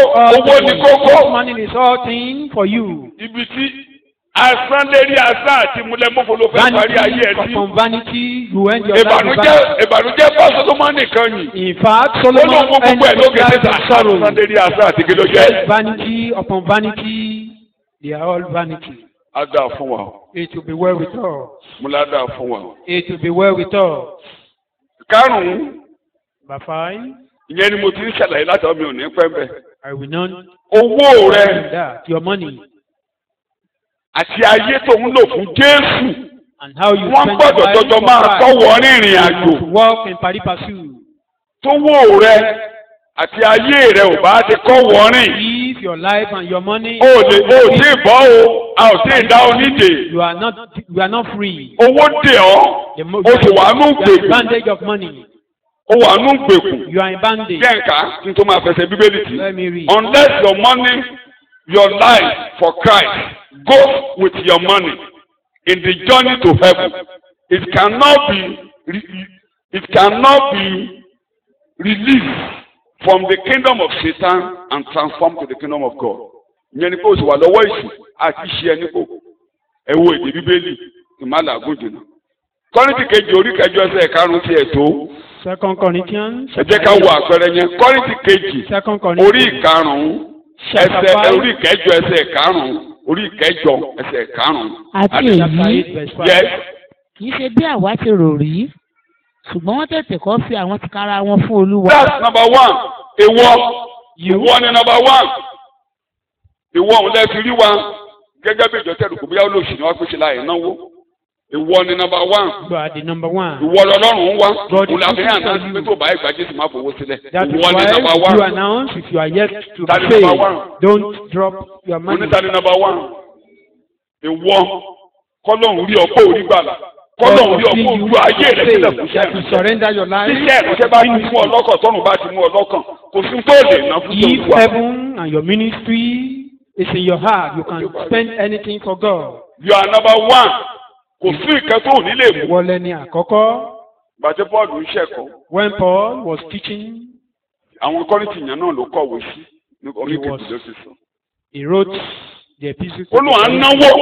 Màá tún nára. I will spend money and even myself tó o bá ti nára ẹ If you can't spend o your lè strength, náwó ẹ you can't spend your money. tó o bá dẹ̀ nára ẹ o Once gbọ́dọ̀ náwó ẹ in your body, then you must spend your méjì ti money. gbọ́dọ̀ lọ́kọ̀ The two must move together. o gbọ́dọ̀ nára rẹ You must o spend lè náwó yourself ẹ and your money fún iṣẹ́ Olúwa. for the work of Ẹ̀kọ́ God. tí Jésù kọ́ wa nínú kìsìn you spend your life your time and you spend your money. Ayé rẹ, Ó ní, I àkókò will rẹ, spend ti owó and I rẹ, will spend. o gbọ́dọ̀ ná wọn I fún will iṣẹ́ spend, Olúwa. that's Queen's English, and I will be spent. Màá náwó, màá tún nára mi. Ìyẹn ni pé àná èmi gangan mọ́ wó. It means I will spend myself. Kọ́lọ̀ gan ná mi gan mọ́ wó. That God should spend me with money. Ìgbà ẹni tó lè láyọ̀. It is then you can have joy. Ìgbà ẹni ò ní ṣóòkì máìndì ẹ o. Then the money will not show your Ìgbà mind. ẹni ojú òní máa lóòní dàbí ààbò tó ń gbúgbọ o torí ilẹ̀ onílẹ̀ o. Then you won't Ilẹ̀ onílẹ̀ àwọ̀ remain lójú solid o. because of another Onílẹ̀ man's onílẹ̀ property. onílẹ̀ o. You can die because of another man's house. Èmi má bàa kọ̀ wọ́n mi. May Holy Spirit accompany us.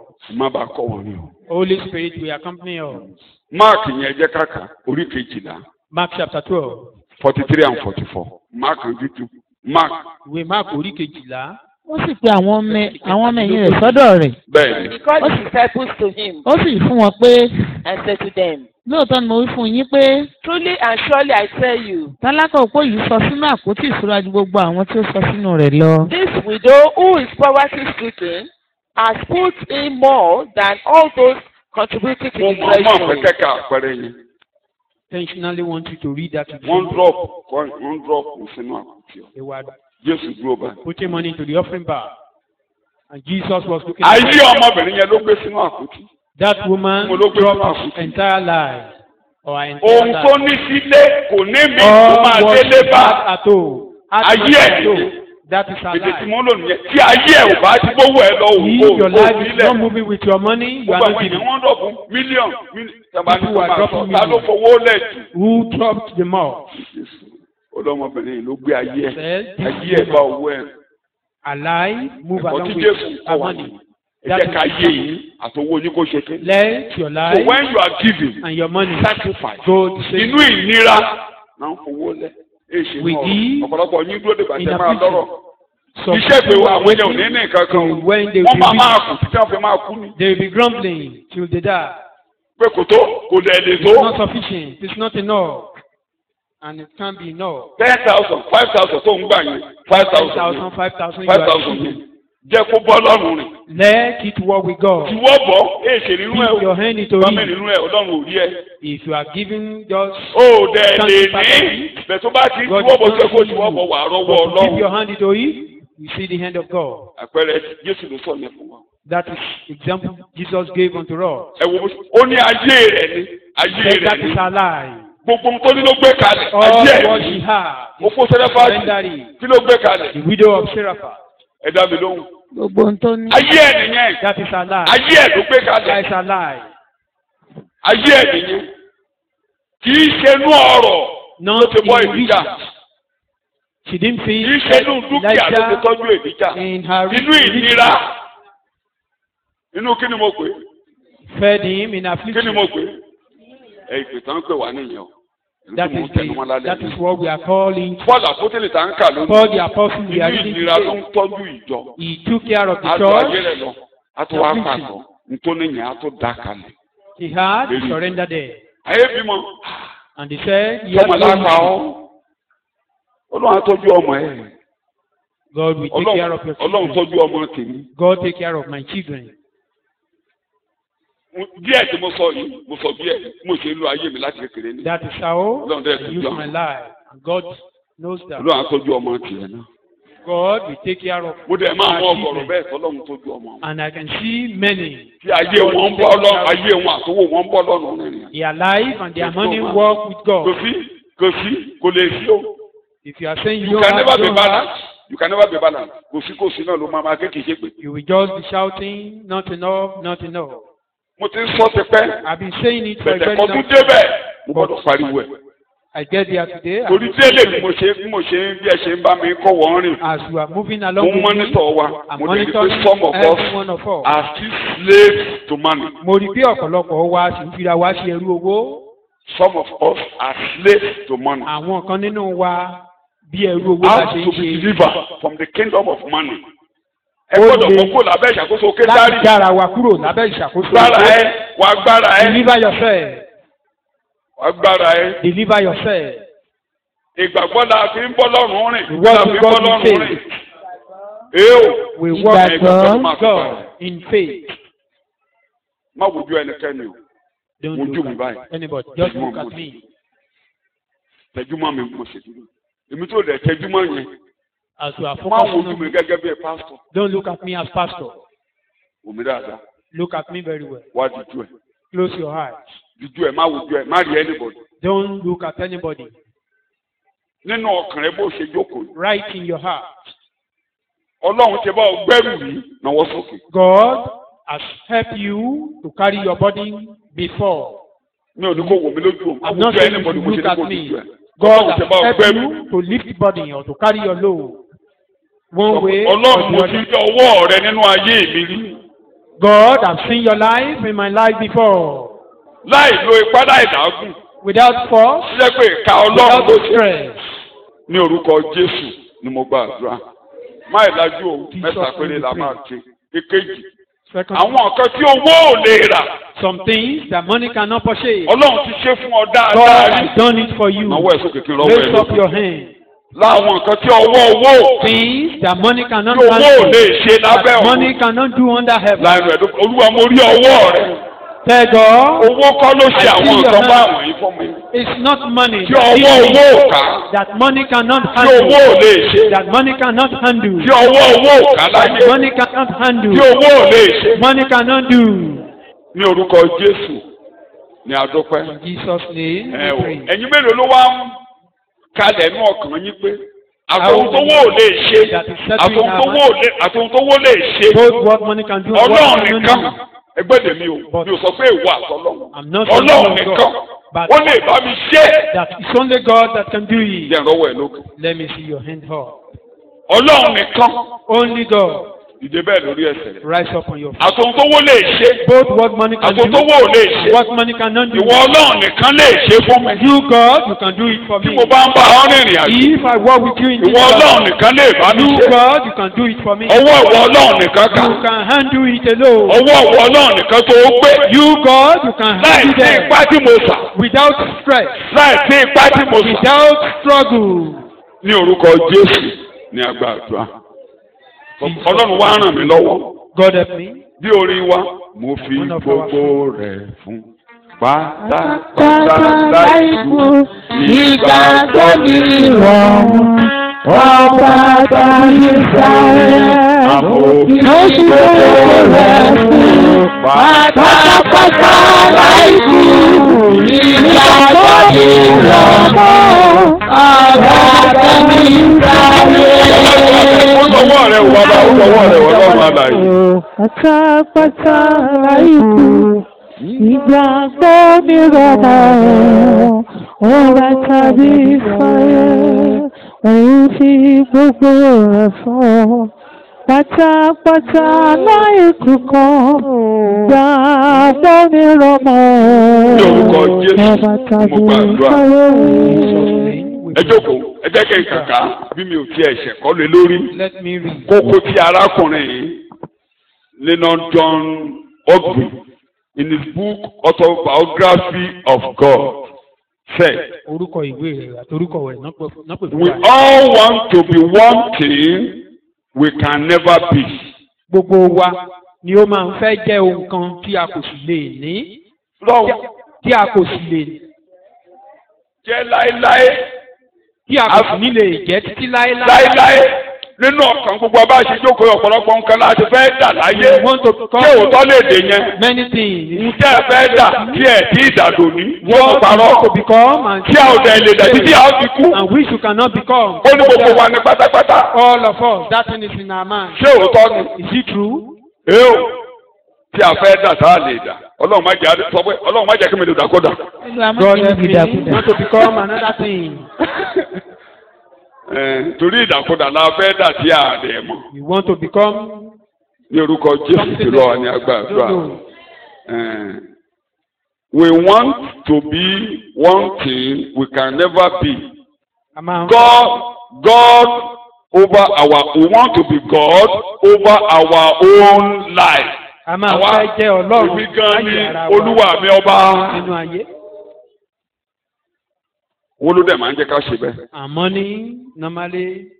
Only what we cannot emulate, we have to eliminate. Ohun tí a kò lè farajọ tàbí kí a We have dì to eliminate. a ní láti yọ ọ́ kúrò nínú ayé wa. There is thought in man, the thought of self-gratification and indulgence can bring happiness.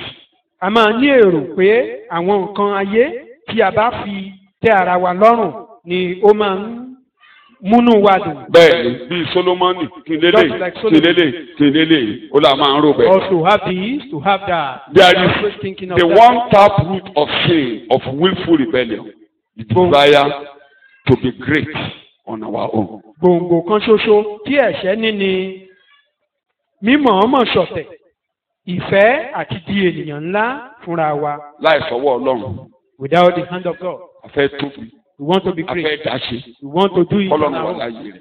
Ẹ jẹ́ ká gbàdúrà. Olúwa ràn mí lọ́wọ́. Let us pray that God help me.